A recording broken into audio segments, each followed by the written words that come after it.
सुनसान गली में एक छोटा सा कुत्ता और एक हरित भरी बिल्ली बसे थे। इन दोनों के बीच में बड़ी गहरी दोस्ती थी। वे एक दूसरे की मस्ती, खुशी और दुखों के समय साथ थे। दोनों जानवर बचपन से ही एक दूसरे के साथ खेलते, घूमते और बड़े होते गए। कुत्ता, जिसे दोस्तों ने रॉकी कहा, बिल्ली को अपने साथ हर जगह लेकर जाता था। एक दिन जब रॉकी और बिल्ली अपनी दोस्ती की बातें कर रहे थे, एक बड़ा समुदाय उन्हें देखता है। यह समुदाय अन्य कुत्तों द्वारा बनाया गया था, जो बिल्कुल उनके विपरीत थे। उच्चतम उम्र, भयंकर दिखने वाले और स्वार्थी। रॉकी ने बिल्ली को समुदाय से दूर रखने के लिए कहा, हमें उनके बीच नहीं जाना चाहिए। लेकिन बिल्ली ने समझाया, हमें उन्हें जानने का एक अवसर देना चाहिए। जब रॉकी और बिल्ली समुदाय के पास गए तो वहां का माहौल बहुत ही विपरीत था। वहां के कुत्ते उन्हें भयानक तरीके से देख रहे थे और एक दूसरे के साथ दुख भरी भाषा में बातें कर रहे थे।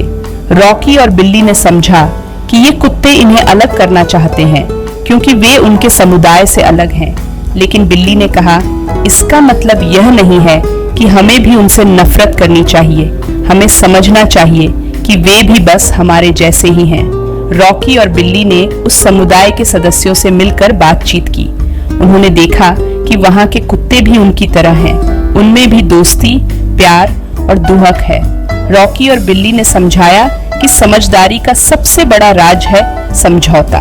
वे अपने समुदाय के सदस्यों के साथ मिलकर एक बेहतर और शांतिपूर्ण समाज की दिशा में कदम बढ़ाने का निर्णय लेते हैं। जब यह खबर गांव के लोगों तक पहुंची कि रॉकी और बिल्ली ने विभाजन की बजाय समझदारी का साथ दिया, तो लोग हैरान हुए। उन्होंने यह समझा कि इन जानवरों ने उन्हें एक महत्वपूर्ण सीख दी, सभी का साथ रहना और समझदारी करना। इस कहानी से हमें यह सीखने को मिलता है कि दो अलग अलग समुदायों के बीच भी दोस्ती और समझदारी की बुनियाद रखी जा सकती है। इंसानियत में बराबरी और समझदारी की भावना से ही समृद्धि और शांति संभव है। रॉकी और बिल्ली की मित्रता हमें यह सिखाती है कि हमें अपनी विपरीतता को समझना और समर्थन करना चाहिए, ताकि हम सभी मिलकर एक सजीव और समर्थित समाज की ओर बढ़ सकें।